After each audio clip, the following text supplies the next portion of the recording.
तो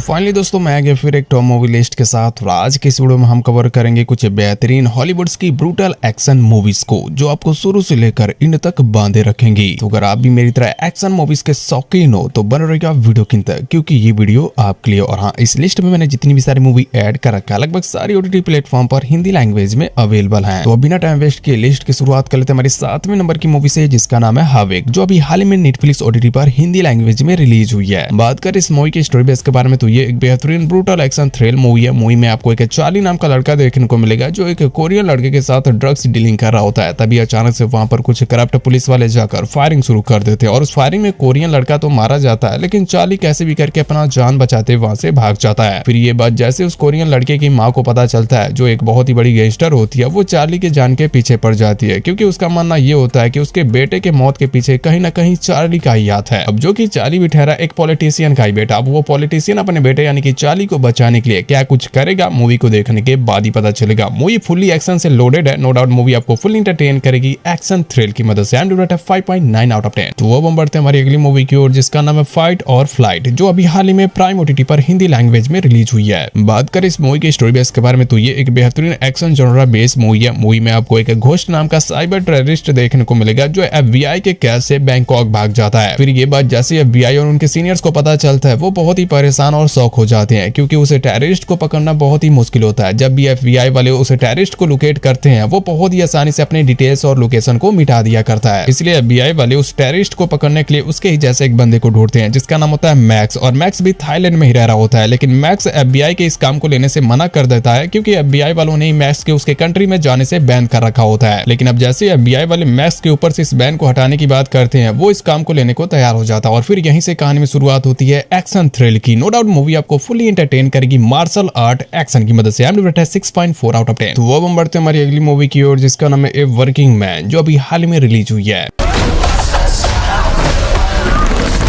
बात करें इस मूवी की स्टोरी बेस के बारे में तो ये एक action thrill genre base movie है। मूवी में आपको एक जानी नाम की लड़की देखने को मिलेगी जो एक रात पार्टी करके घर लौट रही होती है। तभी अचानक से कुछ लोग उसे किडनैप कर ले जाते हैं और फिर ये बात जब उसके डैड को पता चलती है तो उसके डैड पुलिस में जाकर कंप्लेन करते हैं। लेकिन अब कंप्लेन करने के बाद भी जेनी के डैड अपनी बेटी को लेकर बहुत ही परेशान होते हैं और इसलिए वो जेनी को ढूंढने के लिए एक अलग ही बंदे को हायर करते हैं जिसका नाम होता है विलियम। दरअसल विलियम एक रिटायर्ड मिलिट्री ऑफिसर होता है और वो जेनी के डैड के कंस्ट्रक्शन कंपनी में काम कर रहा होता है और इसलिए वो इस काम को लेने को तैयार भी हो जाता है। तो फिर क्या यहीं से कहानी में शुरुआत होती है एक्शन थ्रिल की। अब बात कर लेते हैं इस मूवी के IMDb रेट के बारे में तो मूवी का IMDb है 5.6 आउट ऑफ 10। और हाँ, इस मूवी को एंजॉय करने के लिए आपको मोस्ट पावरफुल इंजन यानी कि गूगल का सहारा लेना होगा। तो वो हम बढ़ते हैं हमारी अगली मूवी की ओर जिसका नाम है वीकेंड इन तेपी, जो 2024 में आई थी। बात कर इस मूवी की स्टोरी बेस के बारे में तो ये एक martial art action thrill genre based movie है। मूवी में आपको एक रेमंड नाम का छोटा सा लड़का देखने को मिलेगा जो अपने ही डैड के सारी ड्रग्स स्मगलिंग डिटेल्स एक जॉन नाम के DA एजेंट्स को सेंड कर देता है। दरअसल रेमंड मजबूरन अपने सौतेले पिता के पास रह रहा होता है जो उसे और उसकी माँ को बहुत ही ज्यादा टॉर्चर किया करता है और इसलिए वो कैसे भी करके अपने पिता से छुटकारा पाने की फिराक में होता है और इसलिए वो अपने पिता को जेल भेजने के लिए उसके सारे क्राइम रिकॉर्ड्स को जॉन के पास भेज देता है। लेकिन अब ये बात जैसे रेनॉल्ड के पिता को पता चलता है जिसका नाम जेनी होता है, वो रेनॉल्ड और उसकी माँ के जान के पीछे पड़ जाता है और फिर यहीं से कहानी में शुरुआत होती है मार्शल आर्ट एक्शन की। मूवी का IMDb है 5.7 आउट ऑफ 10। वो हम बढ़ते हैं हमारी अगली मूवी की ओर जिसका नाम है द विलेनियस, जो 2017 में आई थी। बात करें इस मूवी के स्टोरी बेस के बारे में तो ये एक brutal action thrill genre base movie है। मूवी में आपको एक सुखी नाम की लड़की देखने को मिलेगी जिसके डैड को कुछ लोग उसके सामने ही गोली मार देते हैं और उस वक्त सुखी बहुत ही छोटी होती है। लेकिन फिर कुछ ही समय बीतने के बाद जब सुखी बड़ी होती है तो वो अपने डैड के बदले को पूरा करने के लिए एक सीक्रेट किलिंग एजेंसी को ज्वाइन करती है और फिर वो वहां पर ट्रेनिंग लेकर अपने डैड के बदले को पूरा कर लेती है। लेकिन अब कहानी में ट्विस्ट तो तब आता है जब सुखी अपने बदले को पूरा करने के बाद उस किलिंग एजेंसी को छोड़ने की बात करती है तो उस एजेंसी का सीनियर सुखी के सामने एक कॉन्ट्रैक्ट रखता है और वो होता है उसके एक्स हस्बैंड को गोली मारना और वो ऐसा करके ही उस एजेंसी को छोड़ सकती है। तो फिर क्या अब आपको इस मूवी को देखने के बाद ही पता चलेगा क्या सुखी इस कॉन्ट्रैक्ट को लेने को तैयार होगी या फिर इस किलिंग एजेंसी के ही खिलाफ बगावत कर देगी। मूवी का IMDb है 6.6 आउट ऑफ 10। तो वो हम बढ़ते हैं हमारी अगली मूवी की ओर जिसका नाम है 3 Day to Kill, जो 2014 में आई थी। बात करें इस मूवी की स्टोरी बेस के बारे में तो ये एक action thrill genre based movie है। मूवी में आपको एक इथन नाम का CIA एजेंट देखने को मिलेगा जो जल्दी अपने गंभीर बीमारी की वजह से मरने वाला होता है और इस वजह से CIA वाले उसे रिटायरमेंट भी दे देते हैं और फिर ईथन अपने कंट्री वापस आकर फिर से अपनी बची हुई लाइफ जीने लगता है। लेकिन फिर कहानी में ट्विस्ट तो तब आता है जब एक दिन ईथन मार्केट से घर की ओर लौट रहा होता है। तभी उसकी मुलाकात एक इवान नाम की लड़की से होती है जो उसे एक मेडिसिन दिखाती है और वो उसे बताती है अगर वो उसके दिए हुए मिशन को पूरा करे तो फिर वो इस मेडिसिन की मदद से खुद को ठीक कर सकता है। तो फिर क्या ईथन बिना कुछ सोचे मेडिसिन के बदले इस मिशन को पूरा करने को तैयार हो जाता है। लेकिन ये इतना भी आसान नहीं होता है क्योंकि इस मिशन को पूरा करने के लिए ईथन को एक उल्फ नाम के जर्मन टेररिस्ट को मारना होगा जो आसपास के शहरों में जल्दी बॉम्ब की डीलिंग करने वाला होता है। अब क्या ईथन अपनी जान बचाने के चक्कर में उस पावरफुल जर्मन टेररिस्ट को मार पाएगा या खुद ही मारा जाएगा, मूवी को देखने के बाद ही पता चलेगा। मूवी का एमडी है 6.2 आउट ऑफ 10। तो वो हम बढ़ते हैं हमारी अगली मूवी की ओर जिसका नाम है the good the bad the weird जो 2008 में आई थी। मूवी ओल्ड है तो हल्के में लेने की सोचना भी मत। बात करें इस मूवी की स्टोरी बेस के बारे में तो ये एक बहुत ही बेहतरीन action adventure comedy genre based movie है। मूवी में 1940 का समय देखने को मिलता है जहां पर एक कानेमारू नाम का माफिया एक बहुत ही कीमती खजाने का मैप लेकर ट्रेन के जरिए कहीं दूसरी जगह जा रहा होता है। तभी उसी बीच एक चोर कानेमारू और उसके साथियों पर हमला करता है और फिर कानेमारू के पास से उस खजाने के मैप को चुरा कर रेगिस्तान की ओर भाग जाता है। फिर ये बात धीरे धीरे पूरे इलाके में फैल जाता है और जैसे ये बात एक चिंग नाम के बाउंड्री हंटर को पता चलता है फिर वो भी इस खजाने के मैप को ढूंढने को निकल पड़ता है और इसके साथ ही पूरी जापानीज सेना भी। मतलब इस मैप की चोरी के बारे में जिसको भी जानकारी मिलती है वो सारे लोग इस मैप को ढूंढने को निकल पड़ते हैं और यहीं से कहानी में शुरुआत होती है एक्शन एडवेंचर की। मूवी का एमडी है 7.1 आउट ऑफ 10।